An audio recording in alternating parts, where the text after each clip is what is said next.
අයිබෝවන් කියලා පිළිගන්නවා NeXtGen Academy YouTube channel එකත් එක්ක ඔයාලා සියලු දෙනාම. ඉතින් අද මම මේ වීඩියෝ එකෙන් කියලා දෙන්න යන්නේ ඔයාලට කොහොමද හරියට Binance account එකක් create කරන්න කියලා. ඉතින් ඔයාලා හැමෝම දන්නවා Binance account එකක් create කරද්දී ඒකේ verification වලට ගැලපෙන විදිහට ඉදිරියට ඔයාලට ගනුදෙනු කරන්න පුළුවන් විදිහට හරි විදිහට account එකක් හදන්න ඕන කියලා.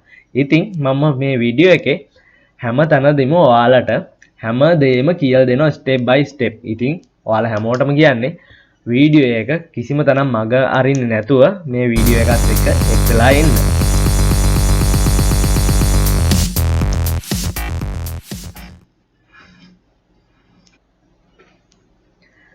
හරි එහෙනම් යාළුවනේ අපි ඔයාලා browser එක www.binance.com කියලා මුලින්ම search කරන්න.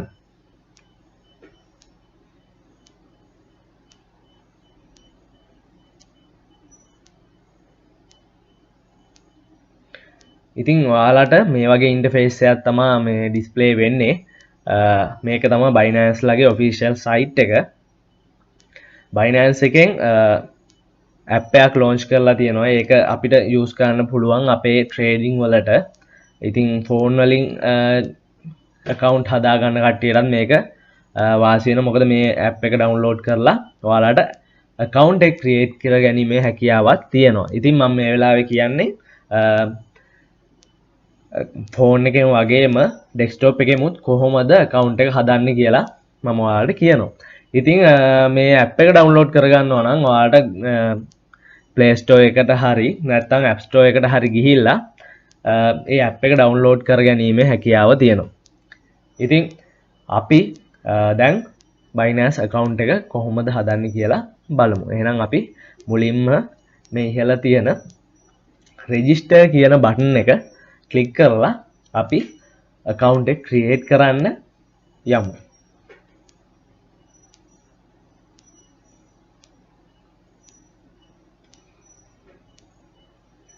register button එක click කරපුවාම අපිට එන්නේ මේ වගේ interface එකක්. ඉතින් මේ මෙතනින් තමයි අපේ account එක create කරන එක start කරන්නේ. ඉතින් අපිට මෙතනින් Google ඔයාලගේ Google account එක add කරන්නත් පුළුවන් නැත්නම් Apple account එක ඔයාලට මේකට add කරන්නත් පුළුවන්. ඉතින් එහෙම කරනවා නම් එහෙම දිගටම කරගෙන යන්නත් පුළුවන්. හැබැයි මම මේ වෙලාවේ ඔයාලට suggest කරන්නේ sign up with phone or email කියන එක. මොකද ඒක තමයි account එකක් හදද්දී safety අතින් ඉහළම. ඉතින් මෙතන create personal account කියන තැනදී ඔයාලා දෙන්න ඕන ඔයාලගේ email එකක් වගේම password එකක්. ඉතින් email එක දෙද්දී මම කියනවා මේකේ Binance එකටම අපි අලුතෙන්ම mail එකක් හදනවා නම් ඒක ඉතාමත් හොඳයි.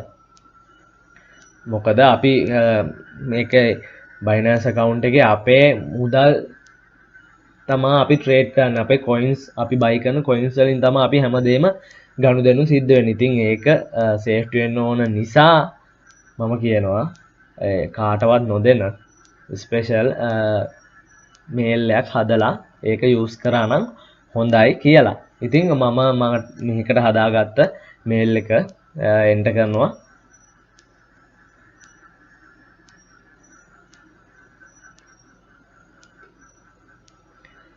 හරි මම මගේ mail එක enter කරා. දැන් මට තියෙන්නේ password එක. password එකක් දෙද්දි පොඩ්ඩක් password එක පොඩ්ඩක් හිතලා බලලා password එක දෙන්න.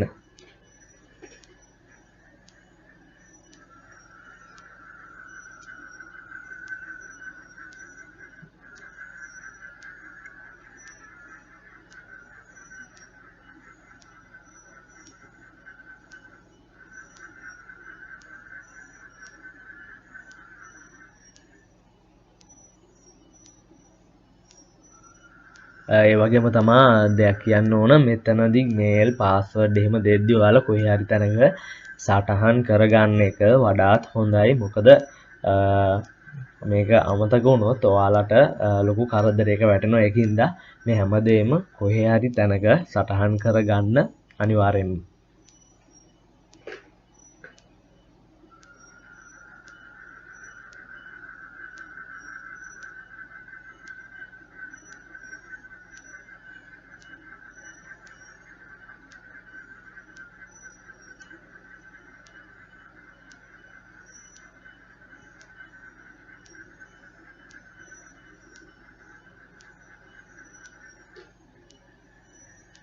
ඉතින් මේ පාස්වර්ඩ් එක අපි එන්ටර් කරද්දී පාස්වර්ඩ් එකේ කැරක්ටර්ස් 8කින් යුක්ත වෙන්න ඕන. ඒ වගේම කැපිටල් අඩුම වශයෙන් එක කැපිටල් ඉලක්කමක් හරි තියෙන මේ අකුරක් තියෙන්න ඕන. ඒ වගේම අවම වශයෙන් එක ඉලක්කමක් තියෙන්න ඕන. ඉතින් මේ දේවල් එක්ක හරියට පාස්වර්ඩ් එක ලබා දෙන්න ඕන. පාස්වර්ඩ් එකේ මිනිමම් කැරක්ටර්ස් ගාන තමයි 8. ඊට වැඩි වෙන්න පුළුවන්. ඊට අඩු වීම තමයි අඩු වෙන්න තමයි බැරි. ඉතින් ඒකින්ද ඔයාලා හොඳ ස්ට්‍රෝං පාස්වර්ඩ් එකක් මෙතෙන්න දෙන්න කැරක්ටර්ස් 8කට වැඩි. ඉතින් ඔයාලා දැක්ක මම පාස්වර්ඩ් එක එන්ටර් කරද්දි සයිඩ් එකේ මේ බා එක පෙන්නනවා එයාලා පාස්වර්ඩ් එකට දෙන කන්ඩිෂන් ටික. ඉතින් මුලදී කතිර වගේ වැටලා තිබ්බා. ඊට පස්සේ මම පාස්වර්ඩ් එක එන්ටර් කරද්දි ඒ හැමදේම කොළ පාටට හරි ලකුණක් වැටුණා. ඒකෙන් පෙන්නන්නේ ඒගොල්ලෝ දෙන කන්ඩිෂන් වලට පාස්වර්ඩ් එක ඕකේ කියලා. ඉතින් පාස්වර්ඩ් එකක් දෙද්දී මම ඔයාලට පොඩි දෙයක් කියන්නම්. ගොඩක් අය සාමාන්‍යයෙන් පාස්වර්ඩ් දෙද්දී නම, බර්ත්ඩේ එක ඔය වගේ සාමාන්‍ය කාට හරි හිතන්න පුළුවන් විදිහේ පාස්වර්ඩ් මේවට දෙනවා. ඉතින් මම ඔයාලගෙන් ඉල්ලන්නේ මෙතන පාස්වර්ඩ් එක දෙද්දී ස්ට්‍රෝං පාස්වර්ඩ් එකක් දෙන්න. මොකද ඔයාලගේ සල්ලි අවදානමක දාන්න බැරි හින්දා. ඉතින් මෙතනදී පාස්වර්ඩ් එකක් දෙද්දී මේ Binance එක කියන කන්ඩිෂන් වලට අනුව වගේම ඔයාලත් හිතලා බලලා හොඳ ස්ට්‍රෝං පාස්වර්ඩ් එකක් දීලා මේ දේවල් සටහන් කරගන්න. ඉතින් පහළ තියෙනවා I have read and agree to Binance term of service and privacy policy. ඉතින් මේකට ටික් එක දෙන්න. හරි ටික් එක දුන්නාම පස්සේ තමයි අපිට ඉස්සරහට යන්න පුළුවන්නේ. ඔයාට මේ දේවල් කියවන්න ඕන නම් මේ terms of service and privacy policy කියන තැන් දෙකේ ක්ලික් කරපුවාම ඔයාලට මේ දේවල් වලට ගිහිල්ලා මේ දේවල් කියවලා ඒ දේවල් ගැන අයිඩියා එකක් ගන්න පුළුවන්. ඉතින් පාස්වර්ඩ් එක ඇත්තටම ආයෙත් මම මතක් කරනවා හොඳ ස්ට්‍රෝං පාස්වර්ඩ් එකක් මෙතන දෙන්න. හරි. create personal account බටන් එක අපි ක්ලික් කරමු. හරි. දැන් කලින් ඔයාලා දුන්න ඊමේල් ඇඩ්‍රස් එක තියෙනවානේ. ඉතින් ඒ ඊමේල් ඇඩ්‍රස් එක Binance ලා වෙරිෆයි කරන්න ඉල්ලනවා. ඉතින් මේ වෙලාවේ ඔයාලට Binance එකෙන් මේල් එකක් යවලා තියෙනවා ඔයාලා දුන්න මේල් ඇඩ්‍රස් එකට. ඉතින් ඒක ගෙනල්ලා මෙතෙන්ට කොපි කරලා එතන මේල් එකට ගිහිල්ලා කොපි කරලා මෙතෙන්ට ඇවිල්ලා පේස්ට් කරලා සබ්මිට් කරන්න ඕන. ඉතින් මම මගේ මේල් එකට ගිහිල්ලා චෙක් කරලා බලන්නම් මේල් එක ඇවිල්ලා තියෙනවද කියලා.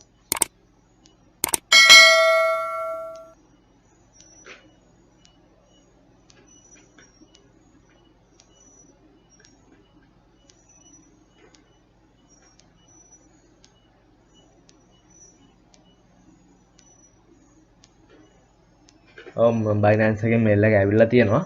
ඉතින් මේක OTP කෝඩ් එකක් විදිහට එන්නේ. මේක කොපි කරලා අර අතන පේස්ට් කරන්න.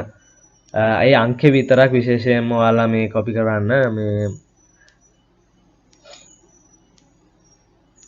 හරි අංකේ මම පේස්ට් කරා. හරි දැන් සබ්මිට් බටන් එක ක්ලික් කරමු. ඊමේල් එක වෙරිෆයි වුණා. ඔයාලා දැක ගන්න පුළුවන් වුණා දකුණු පැත්තේ උඩින් කොළ පාටට ඊමේල් එක වෙරිෆයි වෙනවා. ඉතින් අපි account එක හදන එකේ මූලික පියවර ටික විතරක් අපි සාර්ථකව ඉස්සරහට කරගෙන ආවා. මෙතනින් එහාට තියෙන්නේ ඔයාලගේ account එක හරියට වෙරිෆයි කරගෙන යන්න. ඉතින් මම මෙතනින් එහාට ඔයාට සජෙස්ට් කරන්න ඔයාගේ ෆෝන් එක භාවිතා කරන්න කියලා. ෆෝන් එකෙන් account එක හදන කෙනෙක්ට වුණත් කලින් මං කියපු ස්ටෙප් ටික ඒ විදිහටම ෆෝන් එකේ පෙන්නනවා. ඉතින් ඒ දේවල් ටික ඔයාලා ෆෝන් එකේ බ්‍රවුසර් එක ක්ලික් කරලා ෆෝන් එකෙන් ලොග් වෙන්න. ඉතින් මේ මෙතන පෙන්නා facial recognition කියලා. ඉතින් ඒ දෙයට තමයි අපිට ගොඩක්ම ෆෝන් එක යූස් කරන එක හොඳයි කියලා කියන්නේ. මොකද ඒකෙන් අපේ මූණේ ෆොටෝ සෙල්ෆියක් ගන්න තියෙනවා. ඒ වගේම අපේ මූණ ඒගොල්ලෝ ස්කෑන් කරගන්නවා. ඉතින් ඒ ස්ටෙප් වලට අපිට ෆෝන් එක වඩාත් පහසුයි. ඉතින් මම ෆෝන් එක එතනින් එහාට වීඩියෝ එකට ගන්නවා. ඉතින් ඔයාලට පුළුවන් Play Store එකට හරි App Store එකට හරි ගිහිල්ලා මේ Binance app එක download කරගන්න. Binance app එක download කරගත්තාම මේ වගේ interface එකක් තමයි එන්නේ. ඉතින් එතනින් ඔයා sign up and login එක click කරපුවහම මේ වගේ ෆසල් එකක් ඔයාට බලා ගන්න පුළුවන්. ඉතින් ඒක හරි තැනට අරන් ගිහිල්ලා place කරපුවහම අපි ඉදිරියට යනවා.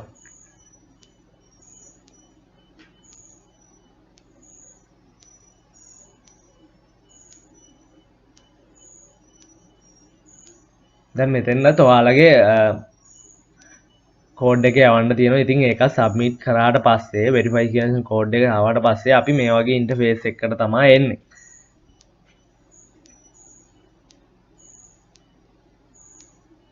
මේ ඉහළ තියෙන මේ මිනිහෙක්ගේ වගේ කොටසට පොඩ්ඩක් ඔයාලා ක්ලික් කරලා බලන්න.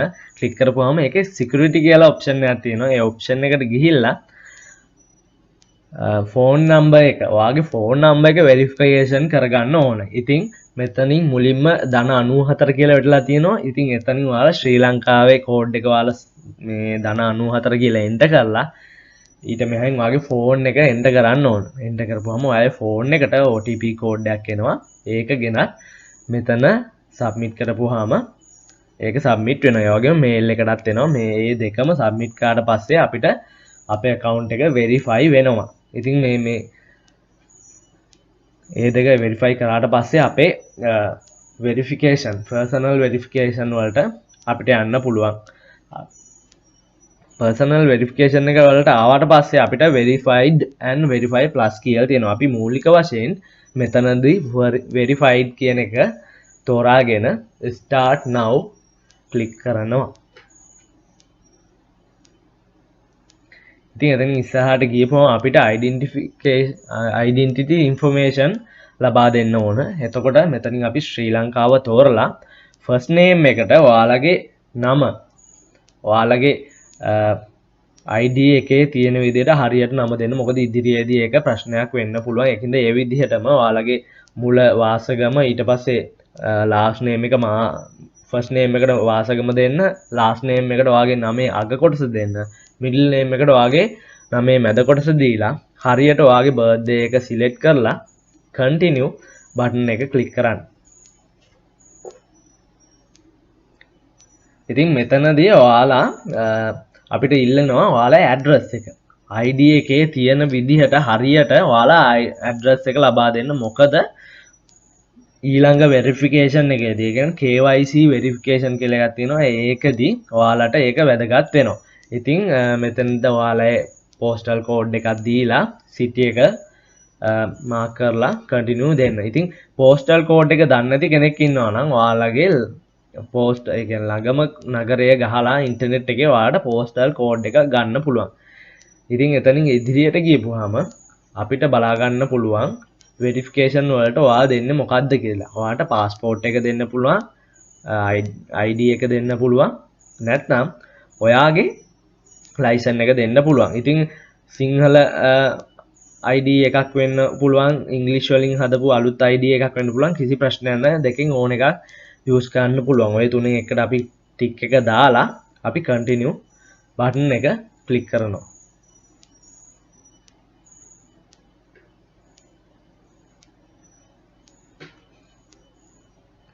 ඉතින් එතකොට ක්ලික් කරාට පස්සේ අපිට මේ වගේ තැනකට තමයි අපි ඔය ගෙන්නේ. ඉතින් අපි මෙතනදී අපේ ID එකේ ඉස්සරහා සහ පිටුපස ෆොටෝස් මේකට එන්න කරන්න ඕනේ. ඉතින් ඒකේ කන්ඩිෂන් වගේක් මෙතන දීලා තියෙනවා. ඒ කන්ඩිෂන් වලට අනුකූලව හරියට පැහැදිලිව ID එකේ ෆොටෝස් මේකට එන්න කරන්න ඕන. ඉතින් front of document එකෙන් ID එකේ ඉස්සරහා කොටස ඔයා එන්ටර් කරන්න ඕන. back of document කියන එකෙන් ID එකේ පිටිපස්ස සහ ඔයා ෆොටෝ එකක් ගහලා මේකට දාන්න ඕන. ඉතින් මම මේ දෙක දැන් එන්ටර් කරා. ඉතින් මම කන්ටිනියු කරපුවම දැන් තියෙන්නේ ඔයාලගේ ෆේස් එක මෙයාලා චෙක් කරන එක. ඉතින් මෙතනින් ඔයාලා ඉස්සරොම සෙල්ෆියක් ගහන්න ඕන. ඉතින් සෙල්ෆියක් ගහද්දී ඔයා සන්ග්ලාස් දාන්න බෑ. ඒ වගේම සාමාන්‍ය එළියක ඉන්නෝ ලොකු එළියක පැහැදිලි නැති තරම් එළිය මහනක ඉන්න බෑ. ඒ වගේම තමයි ෆිල්ටර්ස් දාන්න බෑ. වා කැප්ස් දාන්න බෑ. කියන්නේ සාමාන්‍ය විදිහට ඔයා ඉඳලා මේ වෙරිෆිකේෂන් ටික කරන්න ඕන. begin verification දෙන්න ඒ දේවල් ටික. ඉතින් සෙල්ෆි එක අප්ලෝඩ් කරාට පස්සේ ඔයා යන්නේ මේ වගේ තැනකට. මේ වගේ තැනකට ගිහම ඔයාගේ මිනිස් මූණක හැඩයට මේ ෆෝන් එකේ ඉහළ කොටස එනවා. ඉතින් ඒ Binance එකෙන් ඔයාලට පොඩි කමාන්ඩ් ටිකක් දෙනවා. ඇස් වහන්න, කට අරින්න, ඒ වගේ ඒ කමාන්ඩ්ස් ටික හරියටම දුන්නාම account එක හරියට verify වෙනවා. ඉතින් දැන් අපි මේ verification වලත් සියලුම දේවල් කරා. දැන් අපේ account එක හරි විදිහට හැදිලා තියෙනවා. ඉතින් මේ ඉහළ තියෙන මිනිහෙක්ගේ වගේ රූපේ තියෙන තැනට ගියොත් ඔයාගේ verify වුණොත් මේ වගේ කොළ පාටින් verified කියලා account එක වැටෙනවා. ඉතින් මේක හදපු ගමන් මේක verified කියලා වැටෙන්නේ නැහැ. හදලා පැය දෙකක් තුනක් යද්දි verified කියලා කොළ පාටින් වැටෙනවා. ඉතින් පළවෙනි verification එක වගේම account එක create කරන එක ගැන මම ඔයාලට කියලා දුන්නා. ඉතින් මේ විදිහට හැමදේම හරි විදිහට කරන්න කියලා මම ඔයාලට කියන. මොකද කිසිම තැනක අඩුපාඩුවක් වගේම වැරදීමක් තියන්න එපා. ඉතින් මෙතන මේ ඇප් එකේ උඩ මිනිහෙක් වගේ ඉන්න තැනට ගිහිල්ලා ඔයාලා ලයිට් එක ඕෆ් කරපුවාම ඔයාලා වෙනම අපේ Binance officials ඇප් එකට යනවා. ඉතින් අද වීඩියෝ එක අවසానයි මෙතනින්. ඉතින් අලුත් වීඩියෝ එකක් බලන්න ඔයාලා මේ වීඩියෝ එක subscribe කරන්න, like කරන්න, share කරන්න කියලා ඉල්ලන ගමන් අද වීඩියෝ එකෙන් මම සමු ගන්නවා.